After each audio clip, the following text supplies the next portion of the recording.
The interruption. There's breaking news. This is a big one. This is the spot in Erie, Pennsylvania, where the Facebook killer killed himself. They've called him the Facebook killer. He was never convicted of anything, but they say he did this. His video shows he did. Now they're explaining the pursuit of this man. Let's listen.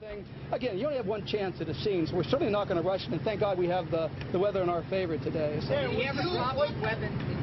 Did he ever drop his pointed weapon, rather? Did he ever point his weapon at the officer? To my knowledge, when the pit maneuver was conducted, the vehicle spun around, came to a stop, immediately he pulled the weapon out, and he shot himself. In the car? In the car. In the car. I'm sorry. Could you repeat that, please?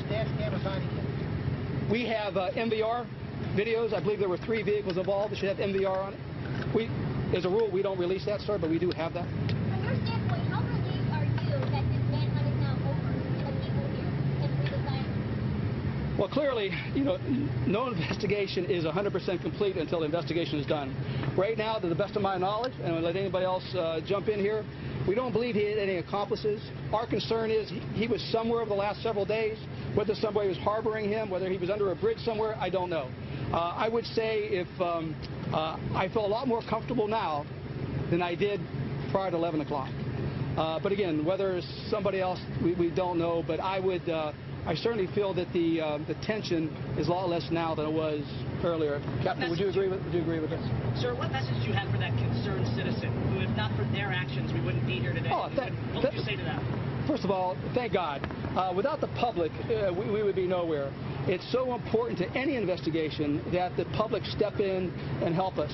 Our job as state troopers and police officers and district attorney, we are here to serve the public. And it's nice when they realize that and they help us out with an investigation. This investigation would be nowhere without tips. And like I said, I was talking to Captain Basinger, and over the last several days, every station in Troop E received several tips, which we followed up on. So they're instrumental, and I thank them with the bottom of my heart.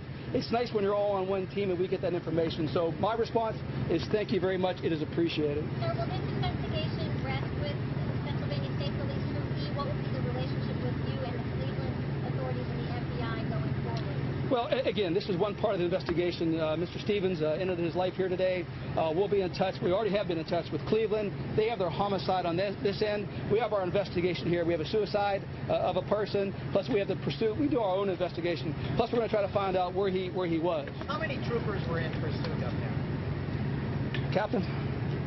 We had 4 cars with 5 members. 4 cars with 5 members, plus Wesleyville PD had a vehicle. Chief, was there 1 member from Wesleyville? Yes. And did they see him commit suicide? Were they that close? Yeah, I know the one trooper that I spoke to who did the pit maneuver saw him pull the gun out and shoot himself. I can't speak for the others, sir, but at least the one trooper did. So they knew they didn't have to draw their own weapons as they approached, or?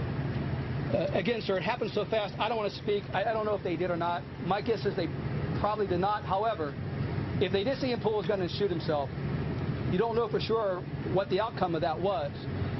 Personally, if they did draw their weapon, they're certainly entitled to do that. I just don't know that. And was it a shot to the head? Again, I think it's safe to say there was a shot to the head. Yes. Sir, would you like to tell the community of Cleveland and Erie, PA, what do you want them to learn from this incident? Could you repeat that question, sir? Would you like to tell the people of Cleveland, Erie, PA, what do you like them to learn from this incident? The only thing I would like the people from Cleveland, Ohio to know is, we are right across the border from Cleveland, Ohio. But as far as law enforcement concerned, we work as a family. They gave us information, we help them, we share their information. They need to know, just because somebody commits a crime in Cleveland and Ohio or anywhere else, and they come to another state, we're certainly not going to tolerate it. We're going to do everything we can to solve that case, just if it happened the same way in PA. Sir, just to be clear, earlier you said that you didn't want to comment on the ping.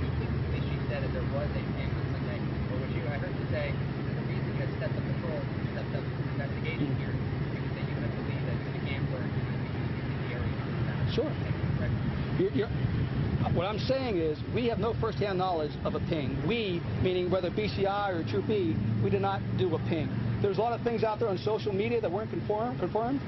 But as far as a ping, we have no first-hand knowledge. But you were on alert because he was a gambler. Well, it was all over. I mean, we were on alert because we watched the news, we talked to Cleveland, it was all over the place. I mean, let's face it, that's a heinous act to shoot a 74-year-old man walking on the street on Easter. I mean, that grabs your attention.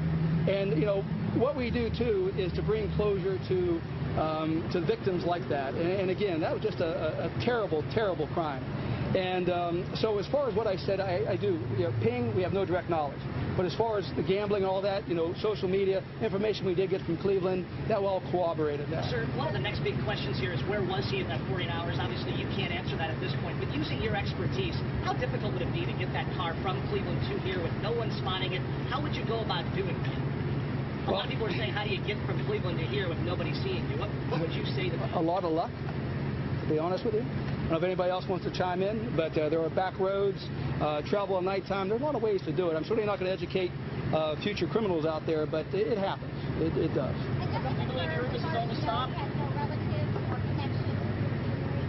I will say this, ma'am. Right now, we're not aware of any. Sir, Cleveland PD reported receiving almost 100 or rather 400 tips over the past 48, 72 hours or so since this incident happened. As it got out to the media, are you able to quantify the number of tips the PSP has received in addition to that? I don't have direct knowledge, Captain. I'm not sure if you're aware of how many. I do not have. Yeah, it's a fresh incident.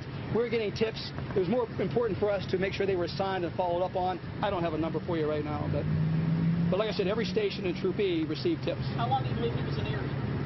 I don't know. Today, at least for today. You could say at least overnight? That'd be an assumption on my part. I don't know. Unless someone else has some information. Direct knowledge how long he was in the city? I don't know. What time did this call come in today? 11:10. When the body is removed from the scene, will it be moved to the Erie County morgue or will it be returned to Cleveland? We'll go to Tomorrow morning. the autopsy's tomorrow morning here. Sorry about that. Thank you. Good catch. Thanks. Any other questions? One last. I understand you spoke to officers under your command, spoke to the individual who works at McDonald's. Can you talk at all about their demeanor? I think there's a lot of interest in this concerned citizen who really, albeit a small act, it's a huge act, and a courageous act. Can you talk at all about their demeanor or how they described Mr. Stevens when he was right in front of them? You're talking about? The McDonald's employee, this concerned citizen. What did they describe Stevens as, and how would you describe them after? I believe my response was it was a concerned citizen on Buffalo Road in Harp Creek Township. I don't think I've ever said McDonald's. No, but the person that was the concerned citizen, it's our understanding that you've spoken to them. I have not. But no one under command has spoken to them either?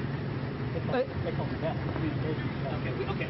Very good. Any other questions from anybody else from our panel? Spell it. My name? Yes, sir. It's Tepper. It's T-E-P-E-R.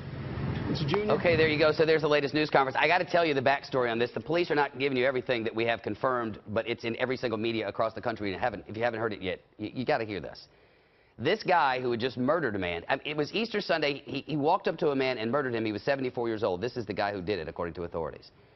Today, after running, he had gone 100 miles east of Cleveland near Erie, Pennsylvania, on Buffalo Road in Erie County. He pulled up to a drive-thru at a McDonald's, 11 o'clock this morning. He ordered a large chicken McNugget and a large fry for $5.25. They said, pull around. He pulled around to the window. One of the employees looked out, handed him the chicken nuggets and said, it'll be just a minute on your fries. And one of the employees in there, we don't know who, said, that looks like the guy who killed the guy in Cleveland. So the fries were ready, but they held him back, telling the guy, you got to wait, while somebody went to call police. This is 10 after 11 this morning. So someone in that McDonald's called police, while the guy who's suspected of killing this man, this 74-year-old man, is sitting at the drive-thru window, and the guy in the drive-thru window goes, I'm not waiting on these fries, I got to get out of here. Now, according to the employees, he didn't speed off or anything like that. He just drove off like anybody would, but he left his fries behind after paying his $5.25. And it was that tip from that McDonald's worker that ended this chase at that moment. They said there was a very brief chase after that. You heard the Erie County people, Erie County PA people saying there that they had a very short pursuit on the guy. They did a pit maneuver. You've seen those in the car chases out in Los Angeles or whatever, where a cop gets up behind you, pulls to one side or the other of the rear of you, then turns his steering wheel really hard so that it makes the back end of your car, swerve around and basically stops your forward progress. And at that point, they are trying to take him into custody, and according to the authorities, this suspect takes the gun, shot himself in the head, and that was that. $5.25 at the McDonald's, and somebody in the drive-thru saw something and say something. And from the police, they're loving it.